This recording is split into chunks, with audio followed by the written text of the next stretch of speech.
Hello दोस्तों, once again a very welcome back to the new video and in this video we are going to cover about IT engineering यानी कि information technology engineering.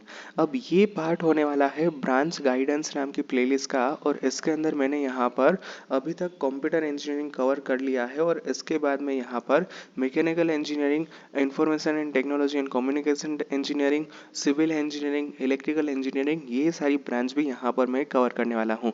Basically branch के अंदर मैं यहाँ पर branch guidance के अंदर आपको समझाता हूँ कि इसका फ्यूचर स्कोप क्या है, पढ़ाई में कौन कौन से सब्जेक्ट्स आएंगे, फ्यूचर स्कोप में इसका क्या डिमांड रहने वाला है, प्लेसमेंट किस तरह से होता है, प्लेसमेंट कितने तक का होता है, एवरेज सैलरी क्या होती है, एवरेज पैकेजेस क्या होते हैं, ये सब कुछ मैं यहाँ पर आपको प्लेलिस्ट के अंदर कवर करता हूँ।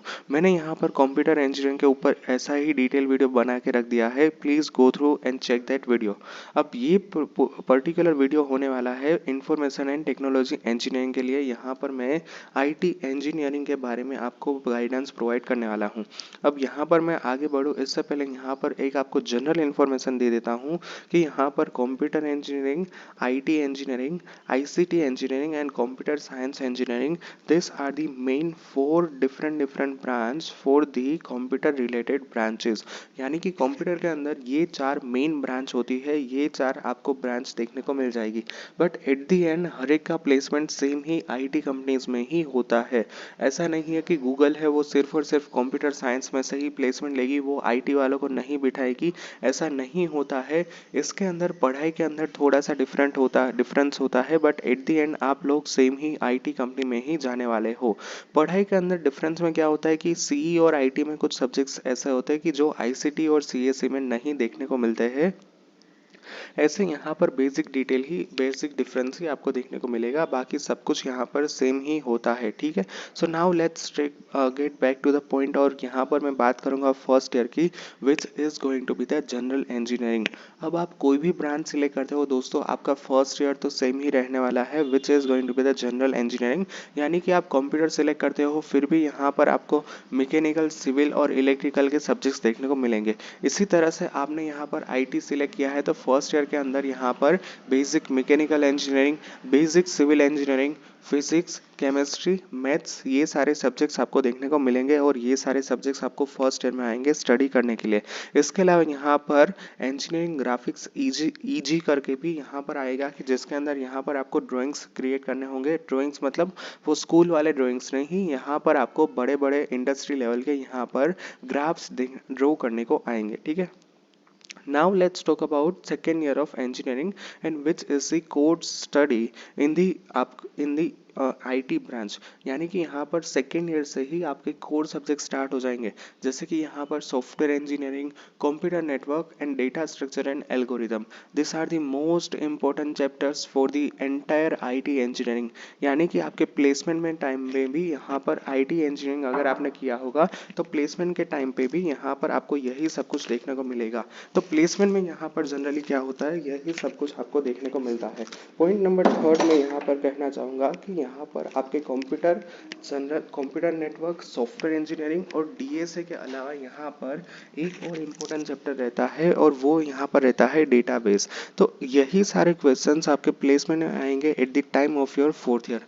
यहाँ पर आपको हार्डवेयर की स्टडीज आएगी, सॉफ्टवेयर की स्टडीज आएंगी, प्रैक्टिकल्स आएंगे और वाइवाज आएंगे। तो ये जनरली होता है पूरा का पूरा सेकेंड ईयर का curriculum. Moving on to the third year curriculum which is going to be the data science, Python, Java, database management system and technical learning. यहाँ से आपकी प्रोग्रामिंग जर्नी स्टार्ट हो जाएगी। प्रोग्रामिंग के अंदर क्या कुछ आता है, प्रोग्रामिंग लैंग्वेजेस स्टार्ट हो जाएगी। तो ये सब कुछ आपको यहाँ पर थर्ड ईयर से ही स्टार्ट हो जाएगा। तो मेरा तो यहाँ पर यही कहना है कि कोई एक आपकी जो स्ट्रॉन्ग प्रोग्रामिंग लैंग्वेज है इसको आप पकड़ के रख दीजिए। यानी कि यहाँ पर हो गया सिक्वल, उसके बाद यहाँ पर हो गया पाइथन, जावा, सी प्लस प्लस एक्सेट्रा। यानी कि यहाँ पर आपके जो भी कोर स्ट्रेंथ है उसको यहाँ पर सीखना स्टार्ट कर दीजिए। ये सब कुछ आप स्टार्टिंग से ही यहाँ पर फॉलो कर दीजिए। So this is going to be the third year of engineering. Moving on to the fourth year, तो यहाँ पर आपका क्या होगा, तो यहाँ पर फोर्थ ईयर में फर्स्ट सेमेस्टर में आपका हो जाएगा प्लेसमेंट। यानी कि ये रहेगा आपका 7th नंबर ऑफ सेमेस्टर, यानी कि आपका 7वां सेमेस्टर में ही आपका प्लेसमेंट लग जाएगा। And talking about 8th semester which is going to be the internship for the entire 6 month।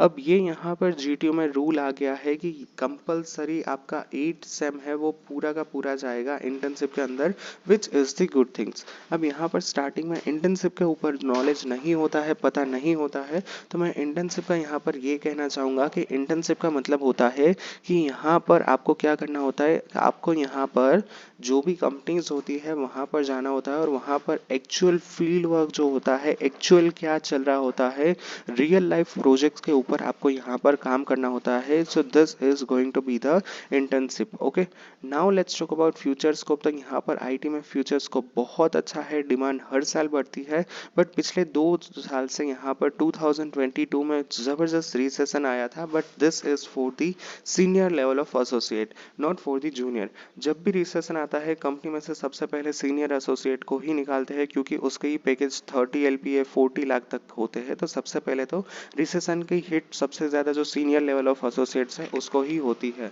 अगर मैं फ्रेशर्स के पॉइंट ऑफ व्यू से देखूँ तो अभी भी हायरिंग्स उतनी ही चल रही है। अभी भी आप टॉप की जो कंपनीज ले लो कि जिसमें सर्विस बेस्ड कंपनी है, उसमें अभी भी हायरिंग बहुत अच्छी तरह से चलती है। Talking about after 4 years scenario which is the 2028, तो यहाँ पर पूरा का पूरा ज़माना तब आ जाएगा आर्टिफिशियल इंटेलिजेंस का, मशीन लर्निंग्स का, चैट जीपीटी और एलएलएम। एलएलएम का मतलब होता है लार्ज लैंग्वेज मॉडल्स, यानी कि अभी जो चैट जीपीटी पूरा बना है वो बना है with the help of LLM, which are the large learning models. ऐसा ही कुछ होता है लार्ज लैंग्वेज मॉडल, इस तरह से कुछ। तो बेसिकली यहाँ पर आने वाले 4 साल आपके रहने वाला है आर्टिफिशियल इंटेलिजेंस के। नाउ टॉकिंग अबाउट सैलरीज और प्लेसमेंट, तो यहाँ पर मैं बोलना चाहूँगा कि एवरेज कॉलेज में आपको 4 लाख के बीच में 6 लाख, 4 से लेके 6 लाख के बीच में यहाँ पर आपका प्लेसमेंट्स होता है, एवरेज नंबर ऑफ प्लेसमेंट्स। ठीक है, अब यहाँ पर मैं सारी जनरल इन द सेंस कि मैंने यहाँ पर गवर्नमेंट इंजीनियरिंग कॉलेज को कवर कर लिया है। इसके अलावा यहाँ पर मैं जो Tier 2 लेवल की कॉलेजेस की बात करूँ तो यहाँ पर मैंने ये सारी कवर कर लिया है, तो जिसके अंदर आपको यहाँ पर आराम से 4 से लेके 6 लाख के बीच में पैकेज लगता है।